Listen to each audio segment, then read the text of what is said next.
अब कुछ लोग भिंडी रोना स्टार्ट कर दिए हैं कि इंडिया चीटिंग से वर्ल्ड कप जीती है। इतना ही नहीं, इन लोगों का यह भी कहना है कि बीसीसीआई वर्ल्ड कप कंट्रोल करती थी, इसलिए जानबूझ करके इंडिया को जितवाया गया। अब इन लोगों से क्या बोलूं, समझ से बाहर है। अगर ऐसा होता तो नवंबर में भी इंडिया जीती होती। किसी तरीके से ट्रेविस हेड को सिर्फ आउट करवाना था, उसके बाद तो ऑस्ट्रेलिया कोलैप्स ही करनी थी। और अगर आपको लग रहा है कि ऑस्ट्रेलिया कैसे कोलैप्स कर जाती, वो तो बहुत स्ट्रांग टीम है। आपने इस वर्ल्ड कप में देख ही लिया होगा कि ट्रेविस हेड के आउट होने के बाद ऑस्ट्रेलिया का क्या हाल हुआ। सूर्य कुमार का ये वाला कैच बहुत वायरल हो रहा है कि सूर्य कुमार जो कैच लिया था वो एक्चुअली में 6 था। सूर्य का शूज बाउंड्री को टच कर रहा था। अगर इस पे 6 हो जाता तो नेक्स्ट 5 बॉल में मिलर 10 रन आराम से बना लेता। चलो, ये जो बकवास कर रहे हैं इन लोगों को थोड़ा सा जवाब देते हैं। क्या जब क्लासन छक्के पे छक्के मार रहा था तब अंपायर उसको 4 रन दे रहा था क्या? क्या जब 30 बॉल पे 30 रन चाहिए था तब अंपायर क्लासन एंड मिलर के कान में जाकर के बोला कि देखो अब क्लासन आपको आउट होना पड़ेगा और मिलर आपको स्लो खेलना होगा, वरना तो ऐसे इंडिया हार जाएगी और फिर बीसीसीआई क्रिकेट वर्ल्ड कप ही बंद करवा देंगे?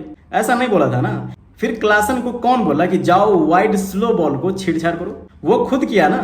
मिलर 3 ओवर में 5 रन बनाया। क्या बीसीसीआई मिलर के बैट को पकड़ लिया था, नहीं आपको शॉट नहीं खेलना है वरना इंडिया हार जाएगी, आप जीत जाएंगे? क्या रविश बातें करते हैं यार ये लोग ये एक्सेप्ट क्यों नहीं करते कि इंडिया बहुत अमेजिंग क्रिकेट खेली है। और उस वक्त एक चीज थी कि कौन सी टीम नर्व पे काबू पाता है, वो थी इंडिया। साउथ अफ्रीका पहली बार किसी वर्ल्ड कप के फाइनल में पहुंची थी। उनको आइडिया नहीं था कि फाइनल में कैसे खेलना है। जब हमारी टीम अच्छी जा रही होगी और फिर जब कोलैप्स कर जाएंगे तो उससे रिकवर करना है।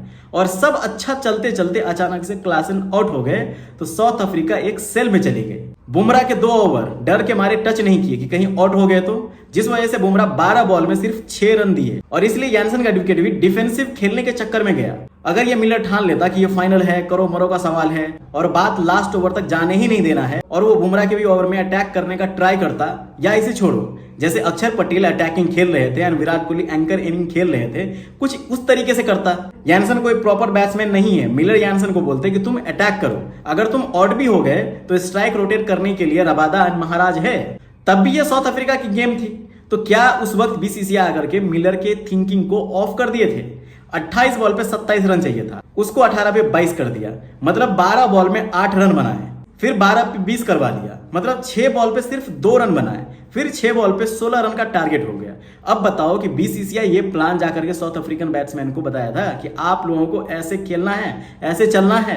अब जब खुद ही पैर पे कुल्हाड़ी मारोगे और मैच हार जाओगे तो ब्लेम अंपायर एंड बीसीसीआई पे आ जाएगा, राइट?